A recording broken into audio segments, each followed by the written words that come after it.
This is a SlickShotGames Let's Talk. Hello YouTube, it's SlickShotGames, and it's me, Mr. Smiles. And Mr10Knight. And Mr10Knight here. Before we begin, well actually the topic, we're going to be talking about the Universal versus the Disney parks, or Disney World, alright? We're going to be talking about both. They both have unique features that make them different, and they both have similar features as well. So we're going to be elaborating on that today. Before I start, I'm going to, Mr. Knight here, Mr10Knight, he has experience in hospitality. He's worked at the Disney parks for 3 years. He's going to have an unbiased opinion though, so you know, he's inspected both parks. He's been to Universal recently. So he has a good opinion here, and he's really going to tell us what we need to know about both parks.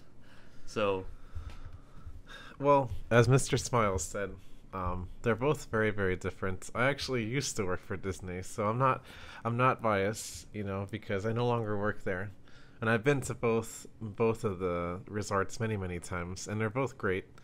They both have great things to offer, so I don't think, you know, I'm not biased with one versus the other, but there are many notable differences. One of the biggest ones, I mean, Disney has always been known to be like the big player in the theme park industry, especially entertainment. I mean, Disney is the largest entertainment company in the world. Everyone knows that, you know, hands down. I mean, they have everything from movies to music to games to pretty much everything. they own pretty much everything. They own like TV networks. So they pretty much own all other entertainment companies. They even own some of the Marvel heroes, right? So with that, you know, they have a lot of money, and you know, they're known for that, and they're known for, you know, like theming and, you know, just intricate details that other theme parks don't really. So see, you know.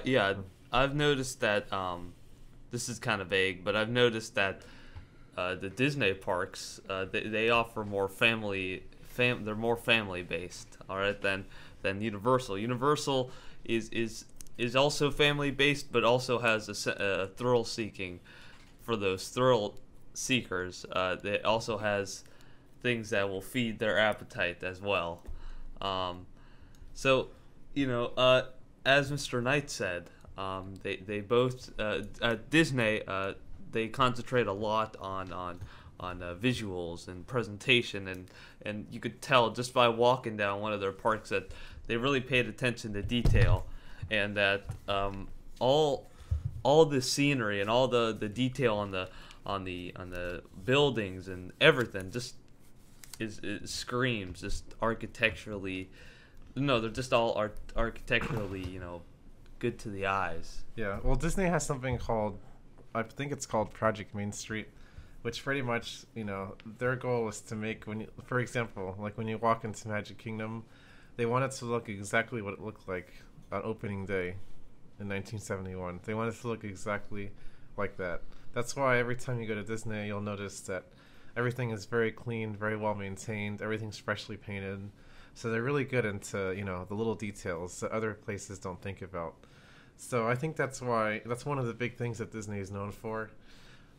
Universal is a little bit more like, you know, they're like Mr. Smiles said, they're more not so much about the small details, but they're about, you know, pleasing, you know, like the mainstream, you know, more so like young people, young adults. They go for like the cool stuff, I guess. If that's the way if you want to say it. The cool stuff. Well, as the younger generation would say. Yeah. But at the same, whereas Disney goes for everyone. So everyone from young adults to little kids to older people, everyone. You know, Disney has something for everyone. Yeah. So. Yeah. So see the rides. Let's talk about rides. No, let's not talk about rides. Let's talk about rides. So all rides in Universal are, as I said before, more thrill based. Okay. Yes. Universal, you know, especially their theme parks in Orlando, have a lot of thrill rides. That's pretty much one of their biggest focuses, thrill rides. Like they opened Islands of Adventure, which is their newest park in Orlando, back in the 90s. And that park pretty much thrives on thrill rides. You have all the roller coasters, like the Hulk and Dragon Challenge and all these, intense coasters. So they, like I said, they aim at younger people. But at the same time, in recent years, I've noticed a difference, a huge, huge difference. Universal is becoming more and more.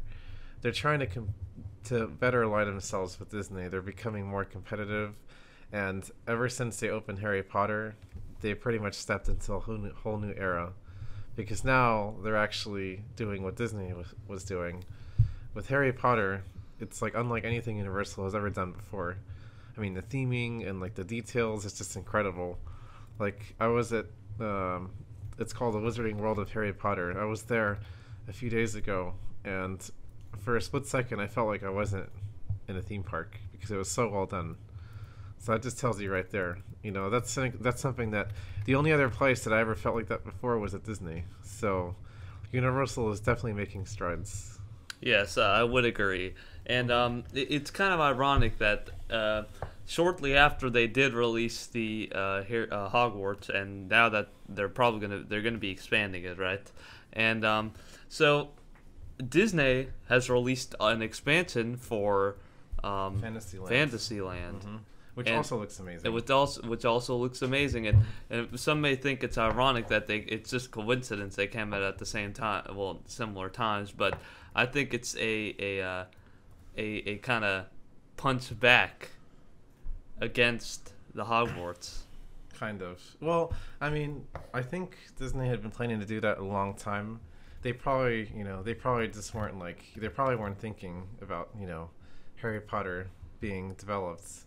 But then as soon as Universal came out with Harry Potter, then they were probably thinking, okay, well, now we need to talk about this because we have to have something to come back with, And I mean, yes, they have Disney's also developing an Avatar land at Animal Kingdom.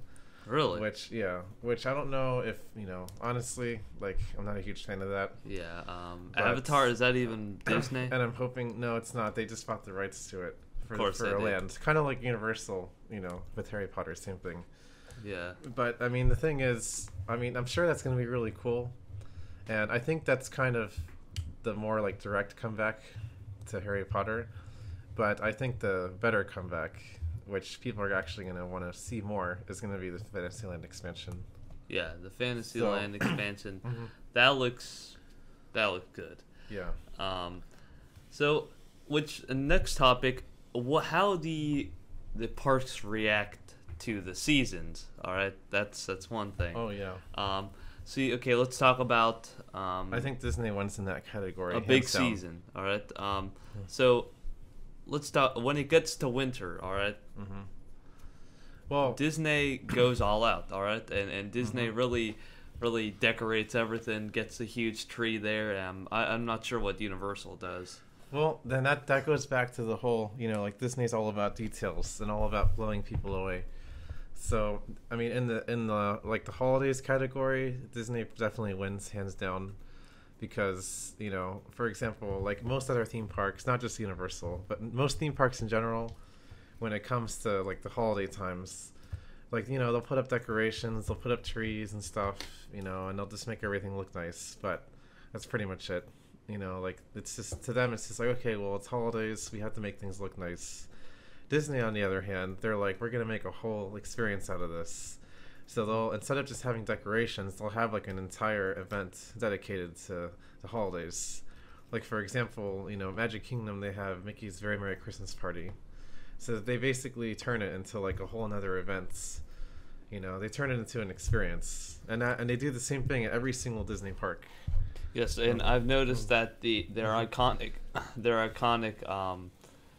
castle, the Disney castle, they change that, they decorate that based on the time. Mm-hmm. I think they do, and but with I heard you mentioned that the Disney usually blows all the other parks out of the water, out of the way, but with the exception of on October, Halloween, because Universal Studios kind of blows away all the other competition when it comes to October with Halloween Horror Nights. Yeah, that's the one exception. And that's the big exception.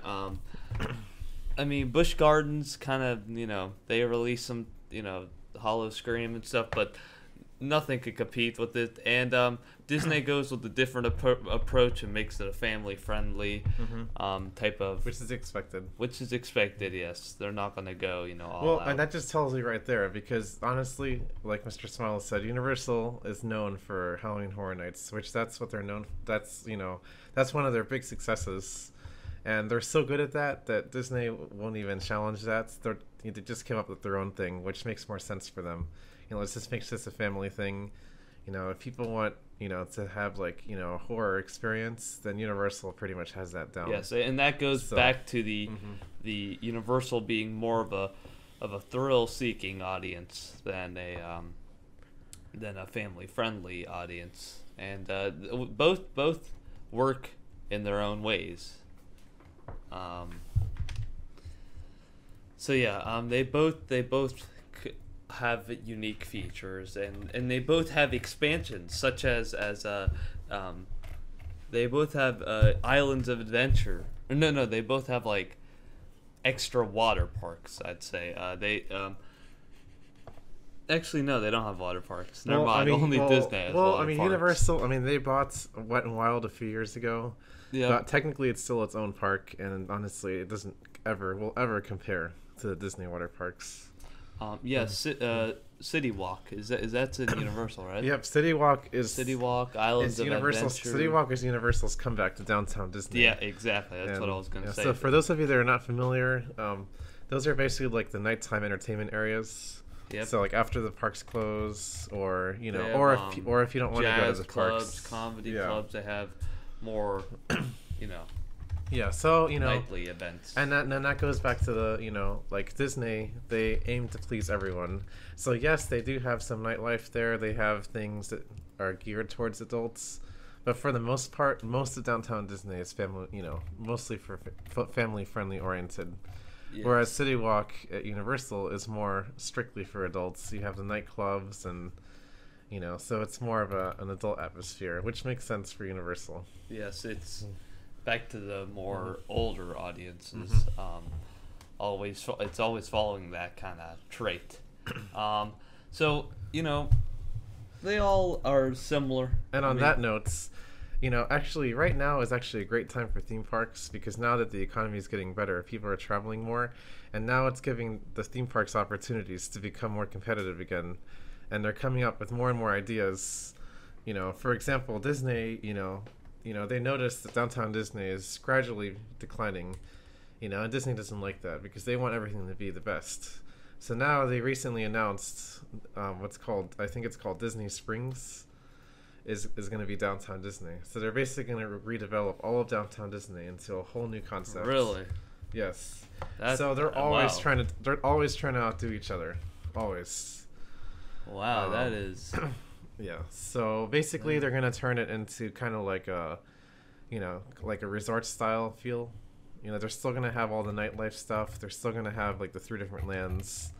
They're just going to make it more nightlife oriented. And for those of you guys who are familiar with Disney history, where Pleasure Island used to be, like kind of like a nightlife type area, that's going to be the heart of the new Disney Springs, which is what they're building. Wow. Yeah. That's confidential info, isn't it? Not really. It's already been officially announced. Wow, so I didn't hear. Yeah, this. so there's a lot of things. In the pipeline for both Disney and Universal, a lot, which is good. A few years from now, both parks are going to have so many new things to offer, and it's going to make people keep coming back, which that's the whole point. So, any city that has parks, like especially Orlando, is in a great position. Yes. So I've been thinking. So you being you were a Disney worker. So Disney wouldn't mind you, sharing some secrets of the park.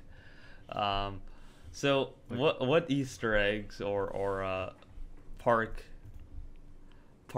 secrets could you reveal of Disney? I mean, I'm not really sure what secrets you're looking for, but what I can tell you is a lot of, so-called secrets are no longer secrets, because with all the websites out there and all the fans that are out there, like all these, like Disney fan sites, anyone who's like a huge fan of Disney is somehow going to find out, these secrets, so-called secrets. There's not that many, most people know that there's, like an underground complex under Magic Kingdom. Yes. It's been leaked so many times that now it's like pretty much almost a commonly known fact. Yeah. But stuff like that, of course everyone knows about hidden Mickeys, which is also not much of a secret because Disney does it on purpose to make people, like interested in their surroundings, and that's part of the whole theming and details. Yeah, that was smart on their part. Yeah, definitely. Disney, anything that Disney owns or operates has hidden Mickeys. Like if you go to their cruise lines, like pretty much anything, you're gonna find hidden Mickeys. So, but yeah, So we reach our final verdict. Which is better, Disney or Universal? Well, I think in the present day, a few years ago I would have said Disney hands down. But now, like in the present time and onwards, I think from this point on they're both going to be almost at the same page, because Universal's progressing very rapidly. I went to Universal a few days ago and I noticed some significant development that unlike any other I've ever seen. They have, like in one theme park, they have like 3 or 4 different things being built at once. At Universal Studios, they have a new land being built, a Harry Potter expansion. They have the new Transformers ride, which is a huge building. Yeah. They have like a million things going on, and they're always looking for new ideas to compete with Disney. So I think they're both almost at the same level now. I mean, there's certain things that Disney is still ahead in, but I think Universal is catching up. Yeah. So it's kind of hard to say. It all depends what kind of experience you're looking for. It all depends, but if you're looking for if you're looking for a family experience, Disney. If you're looking for like thrills, probably Universal. So so the verdict can go both ways. Based on Mr10Knight's response, it's leaning toward Universal winning, but no, I don't think so. But they both consist of fun times, and I hope you guys enjoy it, and I hope you enjoyed this commentary. Please subscribe, please comment, please like, comment below what you think, which one wins and why, and Mr. Smiles, Mr10Knight, Mr10Knight, I appreciate it. Bye-bye.